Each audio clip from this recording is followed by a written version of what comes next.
Ooh, welcome into the Fantasy Football Forge. My name is Steve, and it is time for Week 14 rankings update. And let's just get over the things here. Sunday, I will be here live on YouTube 3 hours prior to kickoff for all of your start-sit questions. You can always ask questions in the comments. Do my best to get to them. I will be working on a pork butt, pulled pork throughout the day today. The day that this video is released. So I'll be in and out, but I'll be around. And usually I cover the Thursday night game, one big thing, and it's just wowee, Zeke, baby. That's what I wrote, wowee, Zeke, baby. Let's move on to Week 14, the rest of Week 14, where we've got some weather coming across the nation that could impact some of these games. So I'm just going to give you an idea of what I'm looking for. Starting off right here, here we've got 16-mile-per-hour winds, numerous rain showers for the Falcons and Buccaneers. This is NFLweather.com, by the way, great weather website. So far, this is my first year using it, but it seems to have worked out. And thing is, it's in a dome, as you can see right there. So we're good there. Then we've got the Lions and the Bears here, 15-mile-per-hour winds. No rain, just cloudy. If that could stay like that, that'll be great. What I will say right now is, as of now, I will not be changing my rankings based on the weather because I update this a few times a day throughout the week, and every time the forecast for game time is different. So we want to basically wait until Sunday morning to gather our best news, our best weather report as to what to expect for the games.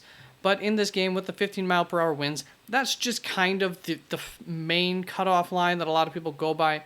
My understanding is really like 20 miles an hour is where we are really supposed to react to the weather. That's what I've seen in a study that I looked at that I've taken quite seriously. But there is the combination. If we're going over 15 miles per hour or 15 miles per hour, if we're getting some good wind and we're getting rain, now I have some concern, and that's what we're going to be looking for on this Sunday. Texans, Jets, 15-mile-per-hour winds, a slight chance of thunderstorms, 89% chance of rain. It would appear not good, right? We have the combination of rain and wind. We're just at the barrier on the wind side there, so we'll see if that upholds itself.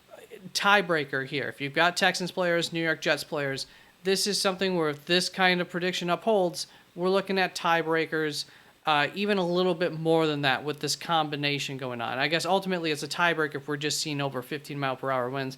And then we have the game who most of the week, or at least as of late, has looked the worst. The predictions earlier today, 22-mile-per-hour winds at game time. We're down to 15 now on this. Slight chance of thunderstorms, 100% chance of rain. This was looking like it's going to be the ugliest game we shall see in Baltimore. So same idea as this Texans-Jets game. It's definitely a tiebreaker if you're looking at playing one of these guys or somebody else. They're very close in the projections in your mind.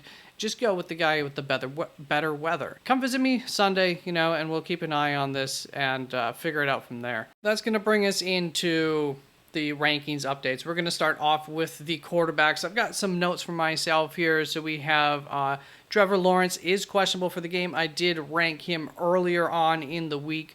So I'm going to keep him ranked. Obviously, if it's CJ Beathard, we're going to lower where we have the wide receivers ranked. And he's not going to be ranked at the same spot that Trevor Lawrence is, even though Trevor Lawrence is definitely going to be hobbled in this game. Going to lose some of this floor that we like for him. And ultimately, we're just going to play it a little bit safe if he's going. We're going to get him back behind Baker Mayfield there. Going up against Cleveland, Denzel Ward is returning to the defense for Cleveland this week, so that's not a great help for Trevor Lawrence and for his weapons. And another note here for the Cleveland Browns, Kevin Stefanski said he won't name a starter in quotes as of today on Friday, so we still don't know who the starting quarterback is going to be. If it's DTR, I am less optimistic for everybody on that offense than I am if it is Joe Flacco. Then Geno Smith on Thursday showed up on the injury report with a groin injury, so he is questionable for this game. So keep an eye on that. It is a groin injury, so being a quarterback, I would think there's a pretty decent chance he will be able to play through that, but we'll see about that. And Derek Carr is, well, I guess he is questionable. I wrote he's in, but I have ranked him, projected him, and put him in here instead of Jameis Winston. But I have him in the same exact spot as Jameis Winston. Essentially, what we're looking here at Derek Carr is we still like the floor for him. Long, sustained drives in this offense should be found against Carolina. It's just the ceiling that now, especially against Carolina, where New Orleans almost certainly will be running the ball a lot, that we don't feel so safe about. Jameis Winston at least had the one big play thing working for him, one big play and a touchdown for him and his weapons. So the same ideology goes for the receivers as goes for Derek Carr here. And that's as far as my notes take us. So let's just double check these rankings, make sure there's nothing else that I feel like we need to change. I don't think anything has jumped out at me throughout the week. I'm pretty comfortable with where we had the rankings. We are going to stick with these rankings. And let's move on to my wide receivers. All right, so here we are. I have one note for the receivers, and that is Josh Palmer is out, and Quentin Johnson, we're going to want to move up. So I have already gone and kind of removed Josh Palmer, moving him down, so we will just hit the reorganize button. I prepared for that one. And QJ, where are we going to want to move him? Where is he currently? That's a good question. There we go, down 65th. I think I looked at this actually earlier. I think I would still rather take the shot on like Jalen Hyatt, Cedric Tillman. So we're going to put him there. And then I do think we're going to have a couple of other changes back there in the rankings. And that's going to be with KJ Osborne, Josh Reynolds. Those two specifically. Josh Reynolds hasn't been used a whole lot later on in the season here. KJ Osborne now going to be third on the depth chart with Josh Dobbs at quarterback. I just don't see much upside at all there, which is really what we're shooting for once we get to the Cedric Tillman, Jalen Hyatt, Quentin Johnston grouping. So we're going to move those guys down, probably both back behind Nick Westbrook-Akeen, I think right to where we have QJ right now. And we're also going to push Rashad Bateman up a little ways here, probably maybe right ahead of Justin Watson, who did not get used very much at all last week, which was concerning for, if you're in a really deep league, concerning for him. And then we'll get out of all this riffraff and get to the top of the, where most people are going to be finding their starters this week. All right, so here we are. I think originally I had Justin Jefferson above Keenan Allen because of Keenan Allen's week last week, but, I've had time to let that unsour, and I believe if I had the options here between these, one of these two or whatever, and Justin Jefferson, I would not play Justin Jefferson over A.J. Brown or Keenan Allen at this point in time. So we'll just drop Justin Jefferson a little bit there, behind Stephon Diggs as well. I tell you what, I mean, it's really tough to do it, but I do think it's probably the right move to play Courtland Sutton over Nico Collins this week, so we're going to flip those two. Already did. Jaden Reed is questionable currently, so keep an eye on that if you're planning on Jaden Reed this week going up against the Giants. It's a solid call there. I think I do end up liking a lot of what I did with the rankings for the wide receivers here. We'll just I'll look down a little bit more. Otherwise, we're going to move on to the running backs. I will quick point out Chris Godwin is also questionable, banged up. Actually, we're probably just going to want to move him down. We really don't want to be playing him at this point in time. I think we'll get him behind Jerry Jeudy here. While we're at it, I also think OBJ has... I know he gets on the field at a limited rate, but when he's on the field, he really gets targeted a lot. So I think I would rather take the risk on him than even a Chris Godwin this week, and definitely over JSN. So we'll make that move down there as well. And if the news on Noah Brown and his injury is like positive, if something comes out positively, maybe I'll move him back up, but we're also going to move him down a little ways. What the heck was that? I think we'll get him down behind Chris Godwin. Another couple of players here that are injured, Tyler Boyd, Rashid Shaheed coming into the week. So keep that in mind. Dontavian Wicks, especially if Jaden Reed's going to be out, somebody who could move up in that event, definitely against Chicago. I'd probably, if Jaden Reed's out, I think Wicks would...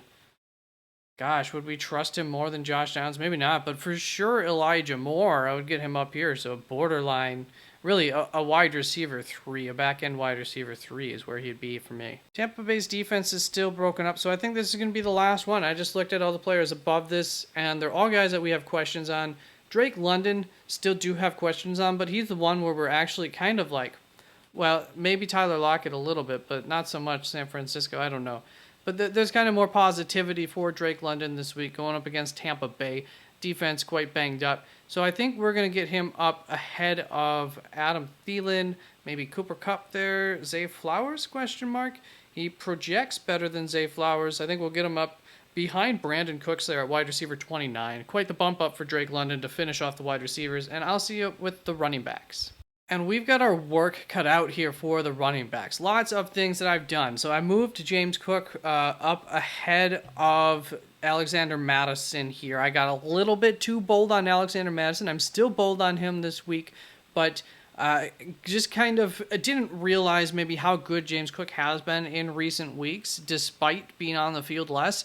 And so his usage has been much better. And so I fixed that. Other than that, Isaiah Pacheco has been ruled out. And then, of course, we're going to have Jerick McKinnon, Clyde Edwards-Helaire to move up. So I think we're going to start there with the Isaiah Pacheco move. So let's just reorganize everybody. And then we need to move these guys in. So as you can see, this is what I did with my projections earlier today. And thank God Andy Reid actually spoke today, and he backed up what I assumed, especially with how I did my projections, by stating that CEH would be the RB1 this week. He did mention that there is going to be, like a package for Jerick McKinnon, as they always have a package for Jerick McKinnon.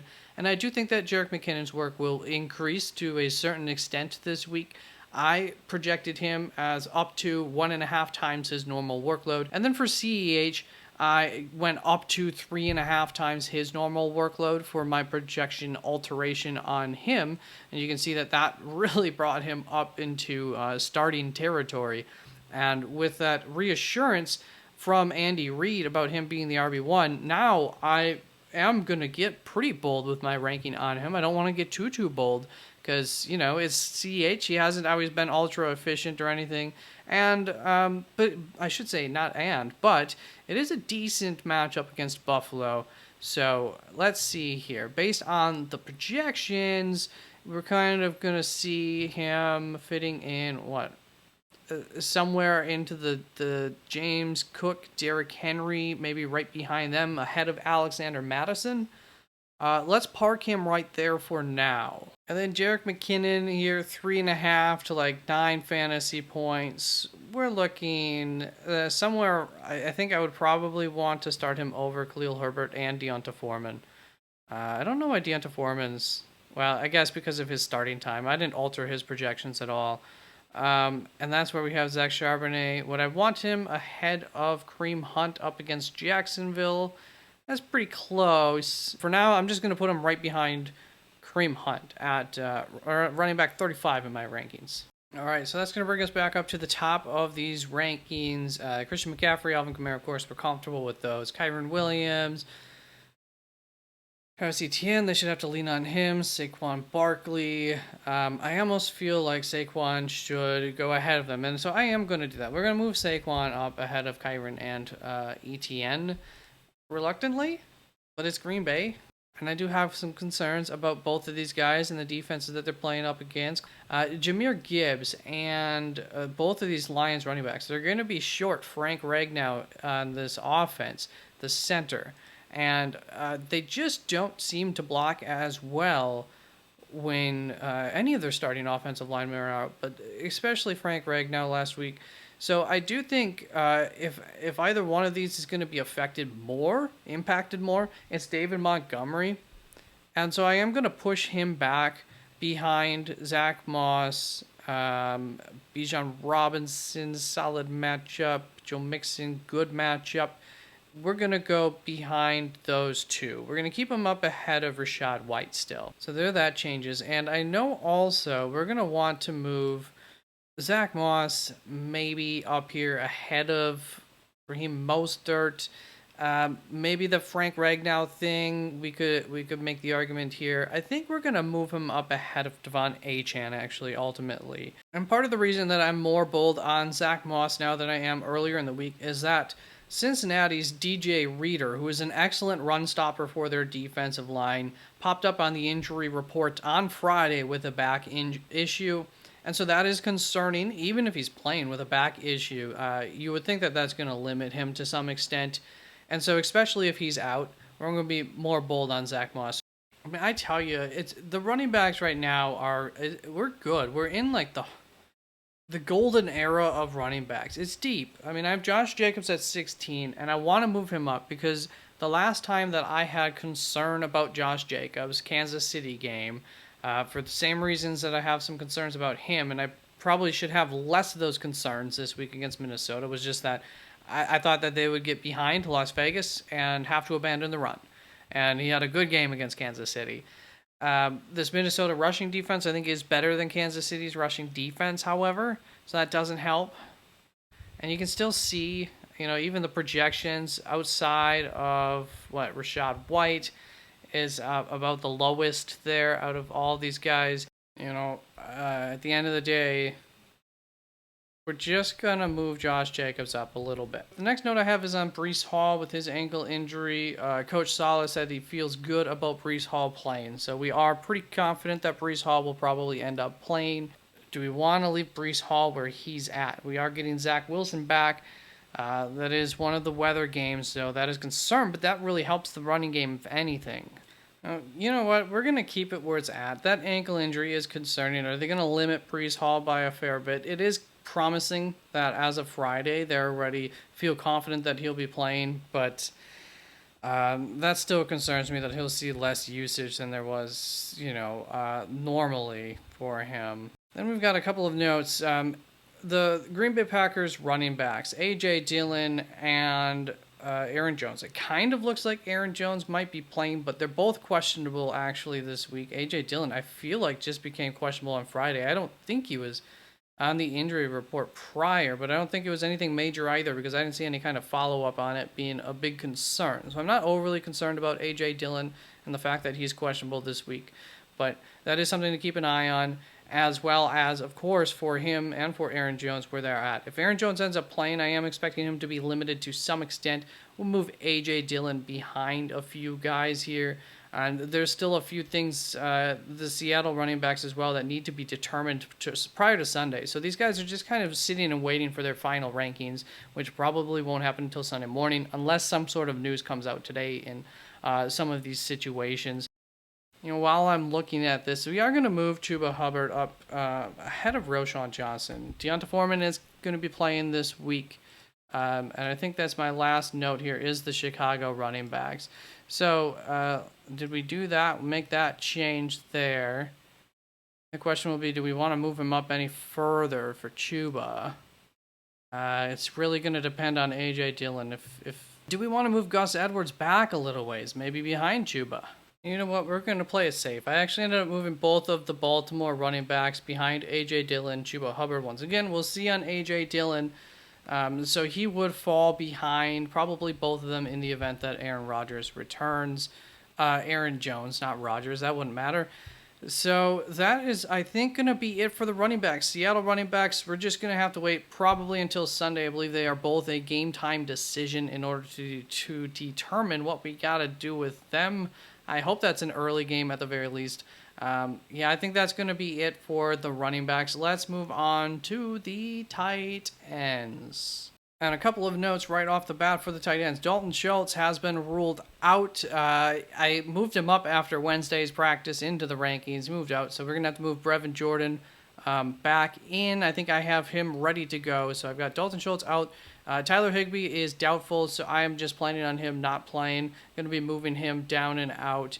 And then Darren Waller doesn't look like he's returning this week. Maybe he wasn't eligible to return this week. Maybe I got that off. And then, yes, Brevin Jordan's going to move up into where I had him right behind Cade Otton. So let's make that change. And then just looking, Travis Kelce, Sam Laporta, T.J. Hawkinson, we like that. Dallas Goedert is off of the injury report completely. So we do like that. Taysom Hill, the return of Derek Carr. does make me a little less bold on Taysom Hill. Still do like that ceiling a little bit, but I think I'm going to move him just to the back of these like primary starting guys. And I know there's going to be some movement also up a little bit higher in the rankings than that, but we'll get that finished with right now. We're going to move Goddard and Kmet up. I feel pretty comfortable with the fact that Goddard's going to be able to play and catch the ball since he's totally off of the injury report. I'm going to keep George Kittle, Jake Ferguson where they're at. Dalton Kincaid, I will keep him here for now. Gonna keep Dawson Knox also not ranked for now. But if Dawson Knox returns, it's not so much that I want to play him or anything, but that is going to be concerning for Dalton Kincaid, and I would want to play some of these guys ahead of him. I think I would move him back behind Taysom Hill, keep him up ahead of Isaiah Likely still, and be hopeful for that. So that's where I would rank him. But maybe we should be less bold on Kyle Pitts. It is Kyle Pitts after all. Should we move him behind David Njoku and Evan Ingram? Yeah, we should. We did. Then we've got Gerald Everett there, Cade Otton, Brevin Jordan, Tyler Conklin, Chigoziem Okonkwo, who I currently have on my team. I could add Brevin Jordan. I could add Tyler Conklin to my roster. And at this point in time, I'm just feeling the ceiling here against Miami, and I just can't get myself to do it. So since I can't do that with my roster, why would I recommend that you do that? So we are going to move him up. Keep him behind Cade Otton yet, I think. But we're going to get him up ahead of Brevin Jordan and Tyler Conklin. And let's just, while we're at it, while we're here, we're going to get Tucker Kraft up ahead of Jonnu Smith. It's been a while since Jonnu Smith's done anything. And I think that that's going to conclude the updates here. Tanner Hudson, yeah, you know what? You've been better than Jonnu as of late as well. So there we go. And we'll call it there for the tight end. So now it is time for the DraftKings lineup. And I know last week my lineup sucked. No reason to go into it too much. Let's clear up this screen here. I suppose we could get into it just a touch. I made a lineup that was meant to boom or bust, win or not win. And it did the not win thing for us. So, where are we starting out? I don't know yet. Let me look at some of my DFS plays that I gave earlier in the week and see where we want to start out from there. All right, let's just start out with the wide receivers. I said that I want to take a shot on Michael Pittman and DJ Moore. So let's just do that and see what kind of lineup we can build here. Let's move on to the quarterbacks next. And I thought that Dak Prescott was a really, really good buy. So maybe that's what we want to do here. He is not available, of course, in the main slate. All right, so then Brock Purdy probably? Or I could match up Justin Fields with DJ Moore. Let's just go for that. Just a little bit more. I think a lot of people will be on Brock Purdy. Now we got to figure out some running backs here. And gosh, I mean, these two are the stud running backs. Could we get one of them in here? I don't know. Well, I'll tell you what, Zach Moss at 5,900. We could go back to him this week, give it another shot.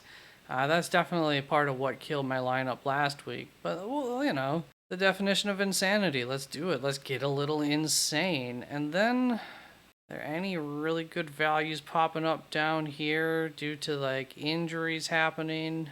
Nothing jumped out at me down there. So I think, whoa, what about CEH? We got Jerick McKinnon in here. We can get CEH at 4,200. Let's do that. That's a good savings for this lineup that we needed. Let's get the DST filled in so that way we have a better idea of our average remaining salary, right about 4,800 right now. Gosh, I don't love the DSTs this week. I think I like the 49ers maybe as much as anybody.